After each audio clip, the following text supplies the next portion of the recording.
السلام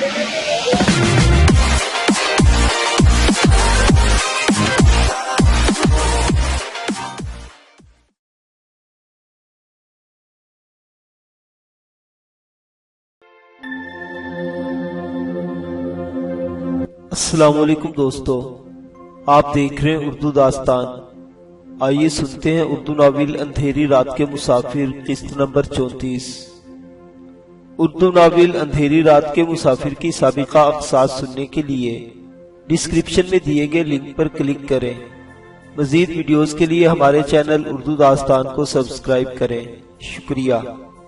10 منٹ بعد طبیب ابو نصر کے مکان کی عالی شان ریڑھی کا دروازہ کھلا۔ بگھی اندر داخل ہوئی اور نوکروں نے جلدی سے کواڑ بند کر دیے۔ پھر کوئی 5 منٹ بعد دوبارہ دروازہ کھلا اور 2 بگھیاں یکے بعد دیگرے باہر نکلی۔ اگلی بگھی پر جو یوسف کے گھر سے آئی تھی، سعید، عاتقہ اور سلمان کے پہلو میں کوتوال بیٹھا ہوا تھا۔ ان کے پیچھے دوسری بگھی پر ولید، جمیل اور عبد المنان سوار تھے۔ وہ لمحات کتنی جلدی گزر گئے جب تاریک رات کے مسافر اپنے میزبانوں اور دوستوں سے رخصت ہو رہے تھے۔ وہ داستان کتنی طویل تھی جو صرف خدا کے الفاظ پر ختم ہو چکی تھی۔ اور پھر وہ سکوت جب سلمان نے ایک پاؤں بگھی کے پائیدان پر رکھتے ہوئے بدریہ پر آخری نظر ڈالی تھی۔ زندگی کے کتنے نغموں اور سپنوں کے کتنے جزیروں کو اپنے دامن میں سمیٹ چکا تھا۔ بدریہ وہ تصور میں آوازیں دے رہا تھا۔ اسے تیز رفتار گھوڑوں کی ٹاپ اور بگھی کے پہیوں کی کھڑکھڑاہٹ میں بھی اس کی دبی دبی سسکیاں سنائی دے رہی تھی۔ پھر اسے یوں محسوس ہوا جیسے سعید اسے پکار رہا ہے۔ وہ چونکا اور خواب و خیال کی دنیا اس کی نگاہوں سے اوجھل ہو گئی۔ بھائی جان، وہ کہہ رہا تھا، اگر شہر سے باہر سواری کے لیے گھوڑے موجود ہے تو ہمیں بگھیاں واپس کر دینی چاہیے۔ میں بالکل ٹھیک ہو گیا ہوں اور آپ کے ساتھ گھوڑے پر سفر کرتے ہوئے مجھے کوئی تکلیف نہیں ہوگی۔ ولید اور جمیل کو فوراً یوسف کے گھر پہنچ جانا چاہیے۔ میں یہ نہیں چاہتا کہ ہمارے محسنوں کو ان بگھی کی وجہ سے کسی الجھن کا سامنا کرنا پڑے۔ سلمان نے جواب دیا، میرا خیال تھا کہ جہاں تک سڑک جاتی ہے تمہاری ہی بگھی پر سفر کرنا زیادہ آسان اور آرام دہ ہوگا، لیکن اگر تم سواری کی تکلیف برداشت کر سکتے ہو تو ہم کئی الجھنوں سے بچ جائیں گے۔ بھائی جان، آج مجھے یہ بھی محسوس نہیں ہوتا کہ میں کبھی بیمار رہا ہوں۔ آج میں کچھ عرصہ گھر سے تیر اندازی کی مشق بھی کر چکا ہوں اور مجھے یہ اطمینان محسوس ہوا ہے کہ میں بھاگتے ہوئے گھوڑے سے بھی تیر چلا سکتا ہوں۔ میں آپ کے لیے 2 تمنچے اور کمانے بھی لے آیا ہوں۔ مجھے یہ اطمینان نہیں تھا کہ آپ عبید اللہ کے گھر سے میرا سامان بھی لے آئیں گے۔ اور اس آدمی کے متعلق آپ نے کیا سوچا ہے؟ یہ آدمی اب اتنا کچھ جان گیا ہے کہ ہم اسے چھوڑنے کا خطرہ مول نہیں لے سکتے۔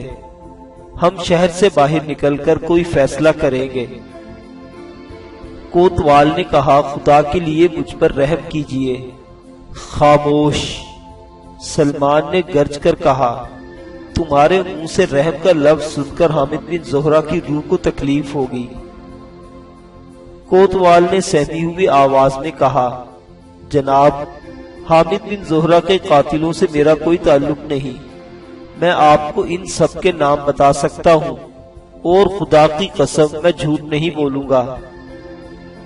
سلمان نے کہا، دنیا میں ہر برے آدمی کی زندگی میں ایسا وقت ضرور آتا ہے جب اسے جھوٹ کہنے میں کوئی فائدہ نظر نہیں آتا، لیکن تم میری توقع سے زیادہ بدباطن ثابت ہو چکے ہو۔ تم یحییٰ کو جانتے ہو؟ وہ تمہاری پولیس میں کام کرتا تھا۔ جی ہاں، لیکن وہ تو لاپتہ ہے۔ اگر اسے تمہارے سامنے پیش کر دیا جائے تو تم اس کی آنکھوں میں آنکھیں ڈال کر یہ کہہ سکو گے کہ حامد بن زہرہ کے قاتلوں کے ساتھ تمہارا کوئی تعلق نہیں۔ کوتوال کی نگاہوں کے سامنے پھر ایک بار موت کے اندھیرے چھا گئے۔ تھوڑی دیر بعد بگھی کی رفتار کم ہو گئی۔ سلمان نے باہر جھانک کر دیکھا، دوسری بگھی دروازے کے سامنے کھڑی تھی اور عبد المنان نیچے اتر کر اطمینان سے چند پہرے داروں کے درمیان کھڑے ایک افسر سے باتیں کر رہا تھا اور دو آدمی دروازہ کھول رہے تھے۔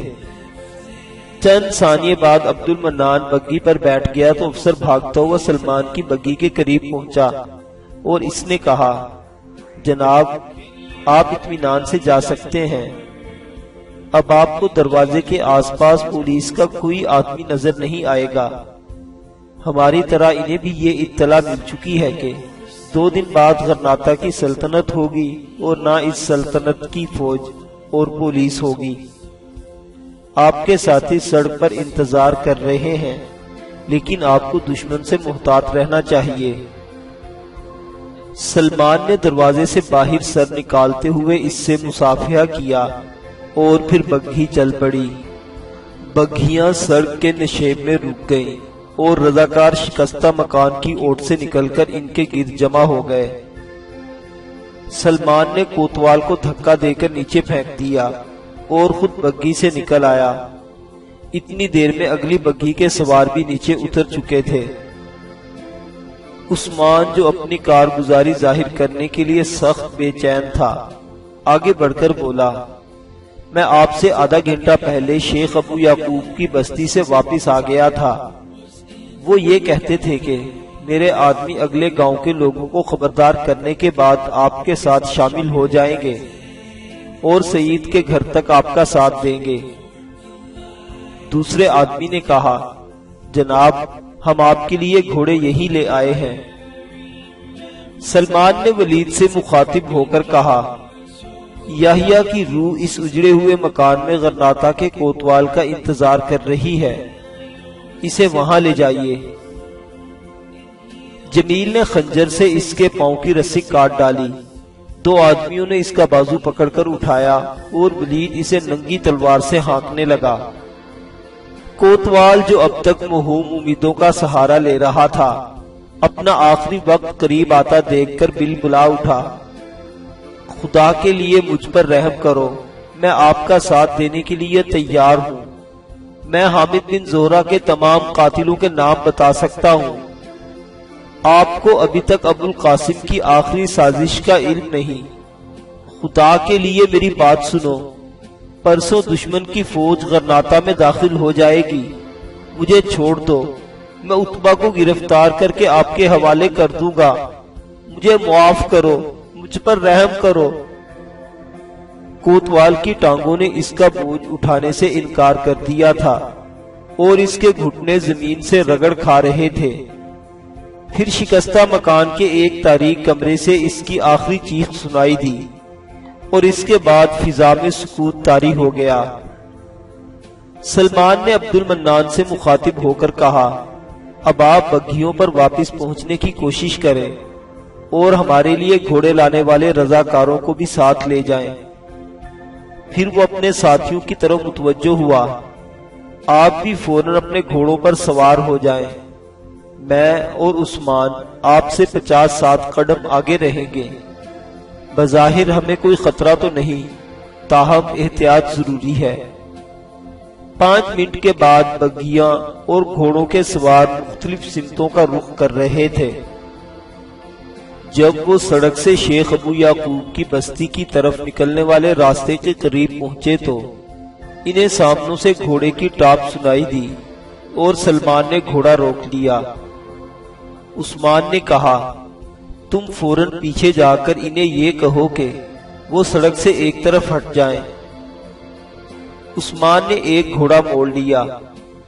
آن کی آن میں سواروں نے سلمان کے قریب پہنچ کر اپنے گھوڑوں کی باگیں کھینچ لی اور ایک آدمی نے پوری قوت سے چلایا، ٹھہریے، ٹھہریے، آپ کو آگے جانے میں خطرہ ہے۔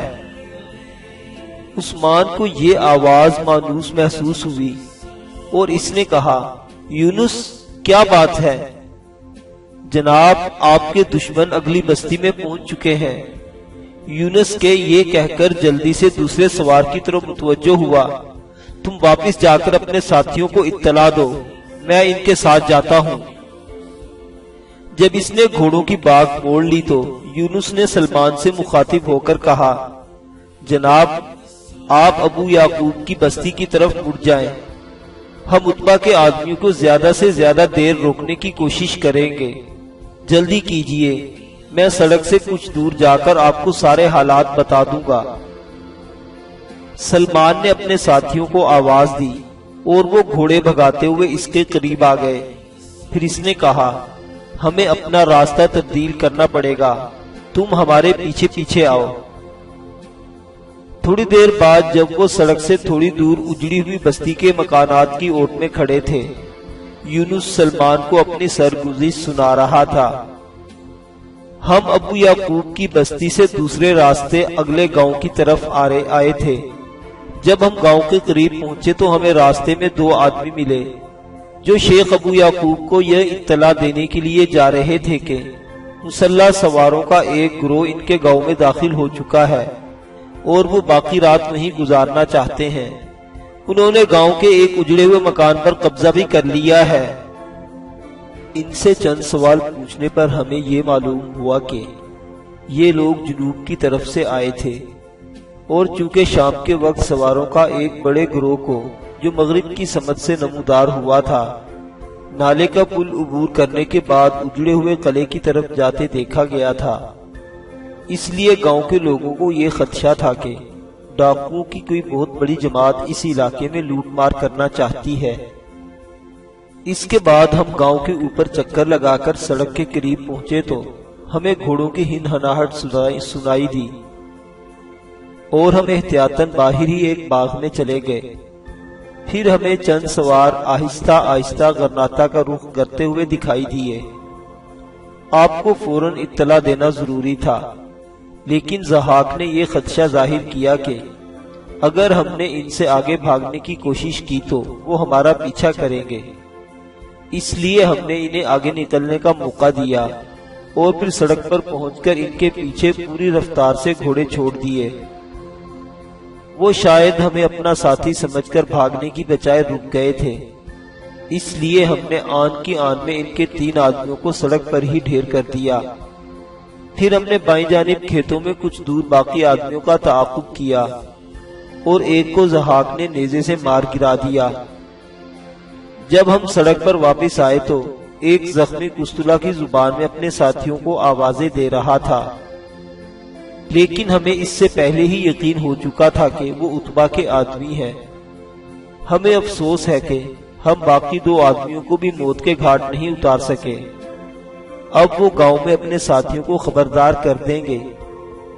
ضحاک کے ساتھ شیخ ابو یعقوب کے 5 اور آدمی بھی آپ کو اسی راستے سے نکل جانے کے لیے زیادہ سے زیادہ وقت دینے کے لیے رک گئے ہیں۔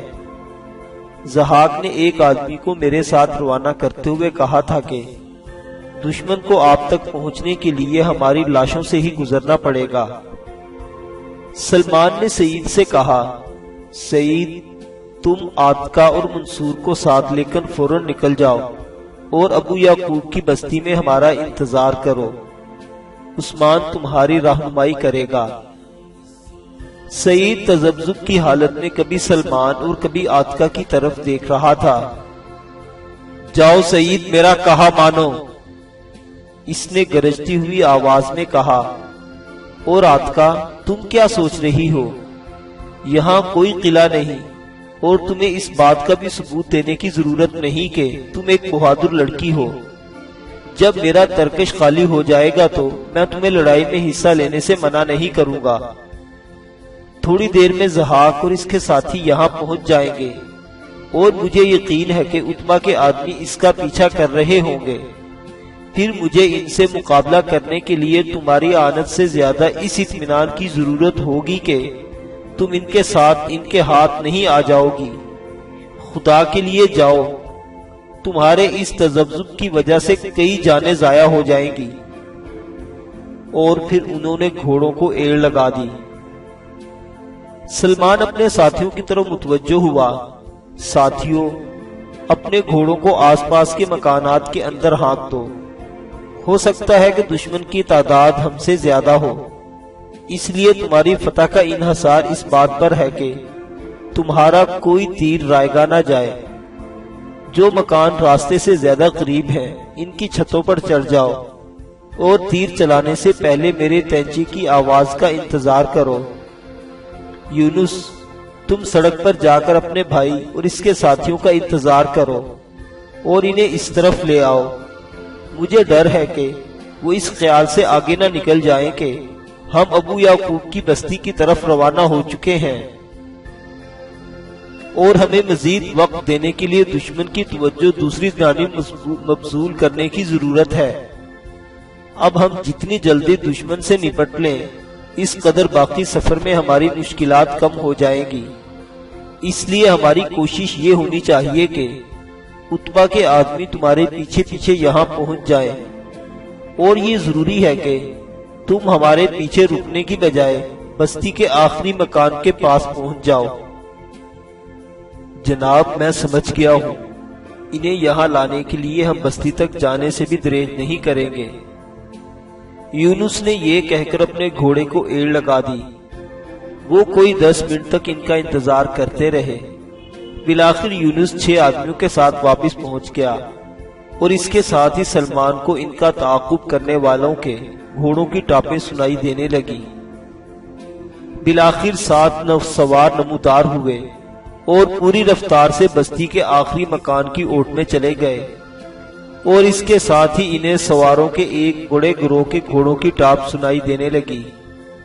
چند ثانیے بعد جب 20-25 آدمی ان کے تیروں کی زد میں آ گئے تو سلمان نے تینچا چلا دیا اور پھر ان پر تیروں کی بارش ہونے لگی۔ وہ بربری، ہسپانوی اور عربی زبانوں میں دہائی مچا رہے تھے۔ اگلے سواروں نے مڑنے کی کوشش کی اور ان کے گھوڑے تاریکی میں اپنے ساتھیوں کے گھوڑوں سے ٹکرا گئے۔ چند سواروں نے سراسیمگی کی حالت میں آگے نکلنے کی کوشش کی تو ان پر بستی کے آخری مکان میں چھپے ہوئے سواروں نے تیر چلا دیے۔ چند آدمی بچ کر نکل گئے، لیکن تاریکی میں ان کی صحیح تعداد کا اندازہ کرنا مشکل نہ تھا۔ 2 منٹ کے اندر اندر یہ لڑائی ختم ہو چکی تھی اور سلمان اطمینان سے باہر نکل کر اپنے ساتھیوں سے کہہ رہا تھا، تمہیں لاشیں گننے کی ضرورت نہیں، صرف زخمیوں کو ٹھکانے لگا دو۔ ایک آدمی اپنے گھوڑے کی باگ تھامے سلمان کے قریب پہنچا اور اس نے کہا، جناب، میں ضحاک ہوں۔ چند سواروں نے آگے نکلنے کی کوشش کی تھی، ہم نے ان میں سے 3 کو ٹھکانے لگا دیا، لیکن میرا خیال ہے کہ ان میں سے بھی ایک زخمی ہو چکا تھا۔ اگر آپ مجھے اجازت دیں تو میں احتیاطاً آگے چلا جاؤں۔ سلمان نے جواب دیا، ہمارے ساتھی ابو یعقوب کی بستی میں پہنچ چکے ہوں گے، اس لیے ہمیں 1 یا 2 آدمیوں کے متعلق فکر مند ہونے کی ضرورت نہیں۔ وہ یقیناً راستے سے ادھر ادھر بھاگنے کی کوشش کریں گے۔ مان انہیں دور سے یکے بعد دیگرے 2 دھماکوں کی آواز سنائی دی اور سلمان نے جلدی سے اپنے گھوڑے پر کودتے ہوئے کہا، ضحاک، تم میرے ساتھ آ سکتے ہو، لیکن باقی ساتھیوں کو اپنا کام ختم کر کے اطمینان سے ہمارے پیچھے آنا چاہیے۔ یہ دھماکے ہمارے ساتھیوں کا کارنامہ معلوم ہوتے ہیں اور مجھے ڈر ہے کہ وہ کہیں غلط فہمی میں ہم پر تیر نہ چلا دیں۔ پھر وہ قدم قدم پر عثمان کو آوازیں دیتا ہوا بستی سے آگے بڑھا۔ کچھ دور جا کر انہیں عثمان کی آواز سنائی دی، جناب، ہم یہاں ہیں۔ اور پھر آن کی آن میں وہ ایک ٹیلے کے قریب آتکا اور اس کے ساتھیوں کو دیکھ رہا تھا۔ 2 لاشیں ان کے قریب پڑی تھیں۔ وہ چند ثانیے خاموش رہا۔ آتکا نے قدرے سہمی ہوئی آواز میں کہا، بھائی جان، آپ ہمیں بیوقوف کہہ سکتے ہیں، لیکن آپ کے سوا کہاں جا سکتے ہیں؟ ہمیں یہ اطمینان کیسے ہو سکتا تھا کہ آنے والی صبح کا اجالا ہمارے لیے اس رات کی تاریکی سے زیادہ بھیانک نہیں ہوگا؟ اور پھر میں حامد بن زہرہ کے بیٹے اور نواسے کو یہ کیسے سمجھا سکتی تھی کہ انہیں اپنے محسن کا انتظار کرنے کی بجائے اس کے حکم کی تعمیل کرنی چاہیے۔ دختر غرناطہ اپنی زندگی میں پہلی بار ایک کمسن بچی کی طرح پھوٹ پھوٹ کر رو رہی تھی۔ آتکا، سلمان نے گھٹی ہوئی آواز میں کہا، میں تمہیں بیوقوف نہیں کہہ سکتا۔ کاش ان آنسوؤں سے اس بد نصیب قوم کے اعمال کی سیاہی دھل سکتی۔ سعید، میں تم سے بھی خفا نہیں ہو سکتا، لیکن تم میری بے چینی کی وجہ سمجھ سکتے ہو۔ سعید نے کہا، بھائی جان، ہمارے لیے ابو یعقوب کی بستی میں پہنچ جانا یا راستے میں چھپ جانا ایک جیسا تھا۔ ہم ٹیلے کے پیچھے چلے گئے تھے، اور شاید اس میں بھی کوئی مصلحت تھی کہ منصور نے آگے بڑھنے سے انکار کر دیا تھا۔ ان دو سواروں کی آہٹ پا کر ہم نے اپنے گھوڑے عثمان کے سپرد کر دیے اور راستے کے قریب پہنچ کر پتھروں کی آڑ میں چھپ گئے۔ تینچے چلانے سے پہلے ہمارے لیے یہ اطمینان کرنا ضروری تھا کہ وہ کہیں ہمارے آدمی نہ ہو۔ پھر ان میں سے ایک آدمی نے، جو پہلے سے زخمی معلوم ہوتا تھا، گھوڑے سے اتر کر قسطلہ کی زبان میں اپنے ساتھی سے کچھ کہہ رہا تھا۔ وہ اتنے قریب تھی کہ ہم انہیں پتھر مار مار کر بھی گرا سکتے تھے۔ سلمان نے کہا، سعید، ہم ایک بڑی فتح حاصل کر چکے ہیں اور ہماری کامیابی کی ایک وجہ یہ نوجوان ہے۔ پھر وہ اپنے ساتھی سے مخاطب ہوا، ضحاک، میں تمہارا شکر گزار ہوں، لیکن مجھے تم سے اتنی امید نہ تھی۔ ضحاک نے جواب دیا، جناب، یہ میرا فرض تھا۔ ایک آدمی برا ہو سکتا ہے، لیکن آپ جیسے محسن کا ناشکر گزار نہیں ہو سکتا۔ لیکن اب میں تمہارا مقروض ہو چکا ہوں۔ جناب، اگر آپ چاہیں تو یہ قرض ابھی اتار سکتے ہیں۔ صرف میری چھوٹی سی درخواست قبول کر لیجئے۔ اور وہ چھوٹی سی درخواست کیا ہے؟ جناب، میں یونس اور میری بیوی آپ کے ساتھ جانا چاہتے ہیں۔ تمہیں معلوم ہے کہ ہم کہاں جا رہے ہیں؟ جناب، مجھے یہ جاننے کی ضرورت نہیں۔ اور تمہارا باپ؟ جناب، یہ انہی کی خواہش ہے کہ ہم آپ کے ساتھ چلے جائیں۔ لیکن وہ ابو یعقوب کی بستی میں نہیں رہ سکتے۔ جناب، وہ پہاڑوں میں اپنے آقا کے کسی عزیز کے پاس پناہ لے سکیں گے۔ اگر وہ سفر کے قابل ہوتے تو ہم انہیں بھی ساتھ لے جاتے۔ بہت اچھا، میں تمہاری کوئی درخواست رد نہیں کر سکتا۔ تم جاؤ اور اپنی بیوی سے کہو کہ وہ تیار ہو جائے۔ عثمان، تم بھی اس کے ساتھ جاؤ اور شیخ ابو یعقوب کو میرا پیغام دو کہ ہم رات ختم ہونے سے پہلے ایک منزل طے کر لینا چاہتے ہیں۔ ہمیں فوری طور پر خطرے سے دور ہو جانا چاہیے، اور اب میں رضاکاروں کو آگے لے جانے کی ضرورت محسوس نہیں کرتا۔